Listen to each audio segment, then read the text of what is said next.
Shalom to all. Today's daf is Nedarim daf Samachay. We are starting at the very top of the daf. And today's daf is sponsored Lilu Nishmas, Mars Miriam Sarah Basim Yaakov Maisha, her Neshama should have an Aliyah, and Lilu Nishmas, Rabbi Yechmiel Mordechai, Ben Reb Chaim, his Neshama should have an Aliyah. Now we continue to talk about this neder that Moshe Rabbeinu made to Yisrael. Tanya, we have a brisa, Hamudar Anami Chaveroi. If a person is Mudar Anah from his friend, Ein Matir Loi El Bafanov, he's not allowed to be Matir this neder except in front of that person. So let's say Reuven asked for benefit to Shimon, Reuven's only allowed to be Matir his neder in Shimon's presence. And anonymity, how do we know this? Amar of Nachman Dechsiv, it says in the pasuk, Vayemer Shalom Moshe b'Midyan. Hashem said to Moshe in Midyan, Leichshov Mitzrayim, go back to Mitzrayim, Kimesu Kol Anashim, because all the men that wanted to kill you, they died. What do we learn from this pasuk? Amar Lei, Hashem told Moshe Rabbeinu, b'Midyan Nadarta. In Midyan you made this neder. Leich v'hater nidrucha b'Midyan. Go be matter your neder in Midyan. The pasuk says, Vayoyel Moshe, the pasuk continues, Lo Shevas Eso Ish. Moshe was Vayoyel to dwell with the man. Now what does that mean? Now the root, the shirish of this word Vayoyel is a lashon of Allah. And Ein Allah El Shvua, the word Allah means Shvua. The it says in the pasuk, Vayave Oisei Ba'Allah, he brought him under oath. Now this pasuk of Vayave Oisei Ba'Allah is talking about when Tzidkiyo made a neder to Nebuchadnezzar. As the pasuk says, V'gam b'melch Nebuchadnezzar marad, he also rebelled against Nebuchadnezzar, Asher Hishbiya Ba'Elikim, that he made him take a Shvua Ba'Elikim. So we see from these psukim that in Allah is a shvua. So Vayel Moshe means that Moshe took a shvua, and we see from here that Hashem is telling Moshe Rabbeinu that since you took a shvua in Midyan, you have to get it annulled in Midyan. And now talk about the story that we just mentioned. Maimar do say what exactly was the merit, what was the rebellion of Tzidkiyo? Ashchay Tzidkiyo and Nebuchadnezzar, the Hava Ka'achal Arnava Chaya. Tzidkiyo saw that Nebuchadnezzar was eating a rabbit while it was still alive. Now Nebuchadnezzar was just caught doing something pretty barbaric. So Amar Lei, he told Tzidkiyo, Ishtabali, swear to me, Deloy Miglas Haloi, that you're not going to say this about me, Veloy Tepik Milsa, and this matter is not going to go out, that no one's going to find out about it. So Ishtaba, Tzidkiyo made a shvua. But Saif at the end, Havakam Star Tzidkiyo Begufe. Tzidkiyo actually suffered physical pain that he wasn't able to go tell anyone. He wanted to undermine Nebuchadnezzar. So Ichal Shvua say he was shail on his shvua, Va'amar, and he told everyone what happened. Shama Nebuchadnezzar to come Vazanle. Nebuchadnezzar heard that everyone was being Mavaza him. Shalach Va'isi Sanhedrin and Tzidkiyo. He sent for and brought the Sanhedrin and Tzidkiyo to him. Amar he told them, Chazisun Maka of Tzidkiyo. Do you see what Tzidkiyo did? Didn't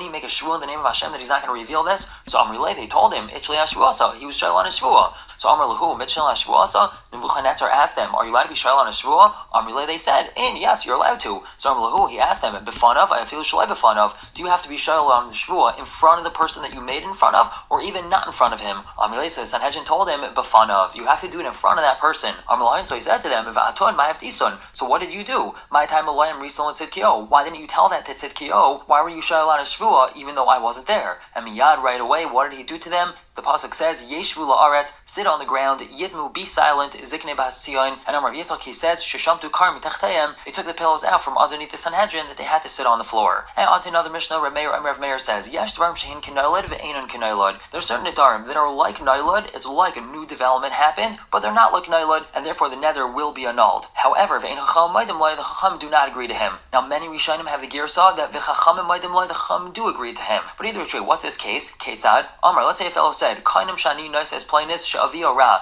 Kainam, I'm not going to marry that woman. Really, the better girsa is she'eni nice as plainness. I'm not going to marry her. Why not? Because her father's bad. Then they told him, Mace, the fellow died. Aisha asa tshuva, or he did tshuva. Or let's say the fellow says, Kainam l'bayis shani nichnas, sha'kel avra b'saychai, aisha nechash b'saychai. I'm not going to go into the house because there's a bad dog inside there, or there's a snake inside there. They told him, Mace hakel, the dog died. Aisha nerganachash, or the snake was killed. So hariza k'nailad ve'ena k'nailad. That's like nailad, but it's also not like nailad. Ve'en chacham maidim lai, and the chacham do not agree to him. And again, as we said, that many Rishonim have the girsa that the Chamim do agree to him. Now the Gemara quotes the Mishnah, Kanim shani nechas l'bayazeh shakela v'chulu. The Gemara asks, Mace nailad who? Someone or something dying is considered nailad. That's considered a brand new development. And right now we're going with that side that you are not allowed to use nailad as a Pesach. So how does this work? So Rav Huna, he explains, Nasa ketoila nidra b'davar. It's as if he was toila his neder on something. Meaning Rav Meir isn't saying that this is a Pesach for his neder. It's something different. His neder is contingent on this Tanai. And if this Tanai doesn't exist, the neder is automatically null and void, not that we're using it as a Pesach. Now Rabbi Yechon he gives a totally different answer. Kvar mesu kvar asa tshuva ka'amrilei. This fellow made the neder that he's not going to marry this woman already after the father died or after he did tshuva. So it means that already from the moment he uttered the neder, it wasn't chal. He made the neder because he thought the father wasn't a good person. Turns out the father had already died, or that he had already done tshuva, so already from the beginning the neder wasn't chal. But now the Gemara asks a question of Rabbi Yechon, Samachem Bezatam, Masar to Rabbi, Rabbi asks for a Mishnah. The Mishnah tells us as follows: Kainim she'eni noisel plainis ka'ura. Kainim, I'm not going to marry this woman because she's ka'ura. She's disgusting. She's ugly. Barehi naya, and it turns out that she's beautiful. Or he says shchayra. I'm not going to marry her because she has a dark complexion. Barehi levana, but it turns out that she has a very fair complexion. Kitsara. I'm not going to marry her because she's short. Barehi arucha, but it turns out that she's tall. So mutter, he's totally mutter to marry her. Lem b'neisha ka'ura v'nasis naya. It's not because she was ugly and now she became beautiful. Shchayra v'nasis levana. It's not that she used to have a dark complexion and now all of a sudden she has a light complexion. Kitsara v'nasis aruka. It's not that she used to be short and now all of a sudden she's tall because she took growth hormones. Elosh neder tos. It's because the neder was a tos in the first place. It turns out that she always was beautiful, had a fair complexion, and was tall. So now we analyze this. Bishlam Rav Huna. We understand according to Rav Huna the Amr that he had said in our Mishnah Nasa Katayla Nidra B'Davar that the reason why his neder is not chal, it's because he was toilet on something and now that thing went away. So now we say the neder is not chal. So therefore Tana Tayla Nidra B'Davar. We have our Mishnah telling us about a case where he was toilet his neder on something. But Tana neder tos. And we have this brisa telling us about a neder which was a tos in the first place. El Rabbi Yochanan the Amar Kvar Mesu Kvar Sachuva. According to Rabbi Yochanan, that understands our Mishnah as referring to a case where the father had already died or had already done tshuva. So Lamali Lamisni Trei Zimni Neder Tos. So what do we tune in from Mishnah to tell us the same thing? The Gemara says Kasha, you're right, that's a Kasha on Rabbi Yochanan. And moving on to another Mishnah which is really a continuation of our Mishnah. Va'od Amar of Meir also says, Paischan loy min ha'kasav shebatayra. We can make a Pesach for this fellow's neder from something that's written in the Torah. We could tell him,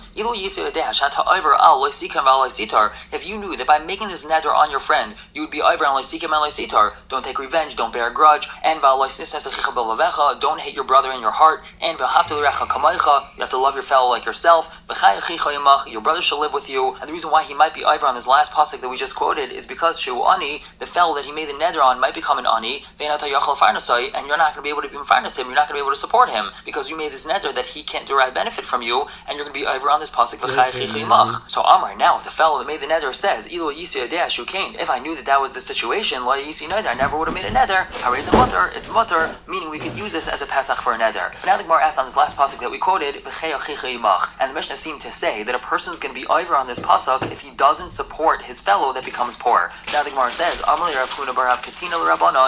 say is Rav Huna bar Katina asking Rabba, Nema, why doesn't the fellow who made the neder just say, anyone that becomes poor doesn't fall on me. I don't have to single-handedly support someone that becomes poor. Whatever part I am chayv to support him in, meaning however much I have to contribute to supporting this fellow that became poor, I'll support him along with everyone else. I'll give my contribution to the Gabbai Tzedakah, and then he'll decide which ani he wants to give it to, and that wouldn't be a problem. In other words, if Reuven made a neder that Shimon's not allowed to have benefit from him, and then Shimon becomes poor, Reuven doesn't have a chiyuv to single-handedly support Shimon. Reuven could give a donation to Kupat Ha'ir, and then they could choose to give it to Shimon, and that wouldn't be a problem. So why are we saying in our Mishnah that he's going to be over on because he's not able to support Shimon? So he responded, I'm saying that kol hanoifel eino noifel idei gabbai tchila, that someone who falls, someone who becomes poor, he doesn't go to the Gabbai Tzedakah first, he has his relatives help him. And if Reuven's Shimon's relative, but he made a neder that he can't derive benefit from him, so then he's going to be over on the pasuk. And on to new Mishnah, continuing to talk about a Pesach for a neder.